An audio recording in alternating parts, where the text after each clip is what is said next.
Hi, everyone. I am Nariman Jamal. For today's podcast, I'm happy to host Shakila Pothini, Vice President of Engineering of Kyogen. Shakila will be one of our speakers at our upcoming conference, Extraordinary Women in Tech, taking place in San Francisco. Welcome, Shakila. Thank you so much for accepting our invitation. Oh, thank you, Jamal. It's awesome to be here. I feel honored to be considered to be a part of this conference. Looking forward to Awesome. it. We are definitely looking forward to have you as well. So, starting off this podcast, can you tell us a little bit more about your journey and what influenced you the most in entering a career in engineering in life science industry? Absolutely, absolutely. So just going back, I was born and raised in India, and it's very interesting, right? Till I was in maybe 10 years old, I was just roaming around playing cricket, like hanging out on the streets, not very serious.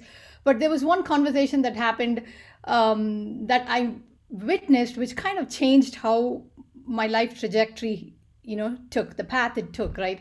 So I think I was like 10 years old or something. My dad is an engineer, my mom is like a lower school teacher.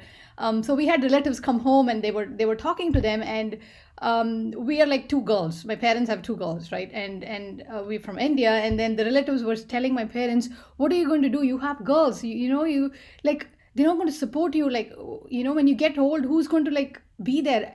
And I couldn't, as a 10-year-old kid, I couldn't comprehend what is this person saying? This is my mom and dad. I would love them. Like, how does gender play a role in what I can offer them, right? And that's when I kind of started thinking about who am I, what am I going to do in life, right? And I got very serious and looked forward to doing engineering, and I loved computer science. You have to understand, in those days, the first time I probably saw a computer was in high school, compared to my son who had a computer when he was 6 years old, right? Like a laptop. So me personally, I was fascinated when I saw it. So I thought I should continue my life, become a computer science engineer. So I did my bachelor's in computer science, master's in computer science, and then there are certain things that happen which are so significant in your life that defines who you are. For me, this was the event that happened in Applied Biosystems. It's a life science company.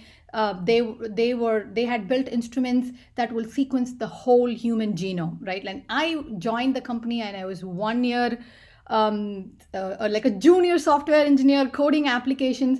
And then there was this talk in the town hall. This he was like a 40 to 50-year old, I think around 50-year old man, African American man, talking about how he was released after 30 years for a crime that he never did. And the way he was released was using our product, and the little piece of code that, like, I probably, there were like 10 developers. I was one of the junior developer who contributed to that, where it's a DNA identification kit, it's a forensic kit, and they were able to release that person because of that, product and the software that we wrote, right? I think that was a huge turning point for me. I'm like, okay, I have to be in life science industry. I'm going to figure out how can technology help in driving life science and healthcare. That was like a turning point, and I never stopped. It's been 19 years, and I've still been in life science industry, trying my best to make a difference. So that's, I would say, that's kind of my journey. It's primarily driven by the impact that you can create, and it's fun, right? Like when you look at something that is wrong and you want to make it right, it makes you alive. So that's kind of my high level journey, I would say, starting from a kid who was roaming around the streets, playing cricket, to someone who is here, who loves doing the work that she's doing every day. Very inspiring story, and it's great to see it happening from real life experiences. And thank you so much for sharing. You did mention you are from India, so I wanted to focus more on what you give to your country. You have been dedicating a lot of time and effort for a higher literacy rate in your home country, India. So we've read about swaram.org. Can you Yeah. tell our audience more about it? Yeah, absolutely. So I want to share this quote from Einstein, right? He says, if you have the privilege to know, which means you have the responsibility to give, right? So all of us are privileged in some sense to be here where we are today from an education point of view, right? You have the responsibility to give back that knowledge for people who cannot get it. So me personally, we come from a modest family, right? My parents did everything, they spent every penny they had on our education. But there are a lot of parents in India who's trying to do that, but really cannot afford to do that. So that's why we started this organization called Swaram in Silicon Valley, right? Where it's an interesting story how it stemmed. So this was in my like late 20s. I was like 28 years old or something, and then we would have parties every weekend, right? Like, the silly thing, you have parties, you dance, you get drunk, you just have these, like, every week we used to do that every weekend. And people will come with instruments and people will sing and we'll jam and all that. And then all of a sudden we were like, hey, why don't we kind of host a Bollywood musical, right? Like kind of an Indian theme musical, and have people come and pay for that and use that money to to partner with organizations to enhance literacy in India. It was just an idea with four or five of us brainstorming, and then from there it started, where we kind of invite all the Bay Area people in Silicon Valley, like engineers and doctors and stand-up comedians. Everybody come. We do a full-fledged theater, right? And our like mission is entertain to educate. And so far we've done 7 shows. We've raised close to $500,000, right? And I want to share one story which kind of reflects the impact, right? In India, there are places in southern part of India. There are places where they manufacture bricks. So these bricks are used for building homes, right? So the parents who work in those facilities actually take the kids to work with them. So the kids don't have the opportunity to go to school. And one of the reasons why they do it is they can't afford more than one meal if the kids don't work. So what the investment that we collected, what we did was, in those schools, we started giving free food and free education. So it was much easier for the parents to send the kids, so they don't have to worry about that second meal that they have to put on the table, right? And you would be surprised. It is only $150 to keep a kid in school. It's just $150, right? Like, it's in the bigger perspective of things, that is so minimal in what you can give as for the kids from the education point of view. Like they say, right? You don't give a fish to feed, you teach them how to fish, then they're set for the life. So I think that's kind of where we started this organization and where we took it. It's called swaram.org, and then we do shows every 1.5 years, and we raise money, and then we try to increase the literacy, like a little drop in the ocean on what we can do, but still entertain, right? That's it's fun and education together. That's where we focus. Way to go for helping out, younger people, younger generation in your country. This is amazing, and this is good for our audience to be aware. Keep your eye out for any events coming up, especially if it's for a good cause. So thank you for sharing. You're also participating in our Extraordinary Women in Tech conference, and this is mainly to focus on empowering and advancement of women in technology. So what are you looking forward to share the most with our attendees for the conference? There are two themes that I resonate with, right? I live with. The reason I say I live with is, we all probably work 12 hours or whatever. We spend most of our life working. And of course, there is maybe 40% of your life with your personal family, right? So I feel like work is my life.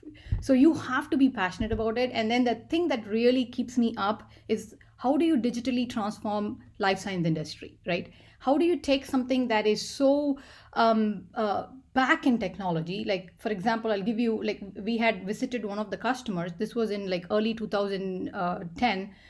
This guy would sit in the lab till 7 because he wants to wait till the results come from the PCR test, right? Like, we actually but like I was able to work with the strategy and come up with this connected ecosystem where we connected the instruments, build a mobile app so he could go home, have dinner, from the phone check what's happening in the instrument. Like, these are, like, I manage the PCR instruments, which is the one that's used for COVID. Like, when they say RT-PCR test, it's actually the PCR instruments that they use for the test, right? Now they can go home and actually check from their mobile what's happening, go to cloud and analyze, right? That is the thing that keeps me engaged. And I'm really looking forward to talking about digital transformation, because people think it's easy, or it is just R&D. It's not, because I want to talk about the journey that how you transform an organization, how you transform a culture, right? How it's not just engineering, it is marketing, it's sales, it's it's product management, it's PMO organization, it's accounting. You would be surprised when you move from a desktop to a cloud world, your accounting team has no idea how to work with Amazon accounts and the billing. It's transforming all the way. So I wanted to share that journey in combination with innovation, because digital transformation cannot happen without innovation, right? And Yeah. those are the two main concepts I really want to focus, because I think people also have this mindset that, oh, I want to innovate in the product, I want to innovate in the engineering side, right? But innovation is not just about product. You can innovate in manufacturing. I mean, I wanted to share some examples where we did, like, you can innovate in the way you do manufacturing, in the way you do marketing, right? The way you actually build your infrastructure and processing. So that's the key topic that I would want to focus more on, and primarily targeted around life science and healthcare, because that's my forte. Definitely a journey, like you mentioned. There's so much to focus on, and I'm sure you being on an amazing panel with women from different backgrounds, you guys will be able to share amazing examples and experiences. So we're definitely looking forward to having you there.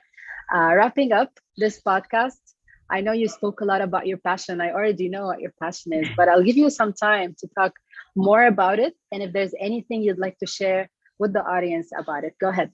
No, absolutely. Yeah, yeah, yeah. So there is this, as much as people say it's cliche, I love Steve Jobs. I love him to death. So there's a quote from him where he says that you either should have like an idea or a problem with a burning desire that you want to make the wrong right, right? And I mentioned before, we spend significant amount of our time working. And if you're not happy and excited and passionate about what you're doing, just quit the job and do something else, right? Just you have one life, and do what you enjoy. So in my case, I really love bringing technology in the intersection of life science, where you can, like, think about it, right? Like big data, cloud, AI, ML, all this is transforming the way you do drug development, the way you do disease identification, right? That's what we do in Kyogen, where we bring in data from different sources and come up with intelligence and insights, right? For example, if someone has cancer and they go to the doctor, you run the next gen sequencing panel, and we can tell you what kind of pathogenic variants do you have, what drugs will work for you, what clinical trials are available across the country for you to go enroll in. So that for me is meaningful. So I get up and I have something to do. If someone says, oh my god, it's Monday, then you should quit your job. You should do something else. You shouldn't say, oh my God, it's Monday. You should be like, man, it's Monday. I have so many things to do. I'm like super, I want to get this done, right? Like that, then you are in the right job. And because you can't separate job. I don't believe in separation of work and life. I believe in work and life integration. And that happens only when you are truly passionate about what you do. And then wrapping up, it is digital transformation in life science industry, that and innovation that keeps me going. We can definitely see your passion speaking about it only. So I can't even imagine your performance at your job. And we see you are a VP now. So best of luck for you, Shakila. And thank you so much for being here with us today. Thank you. Thank you, Jamal, and thanks for this opportunity.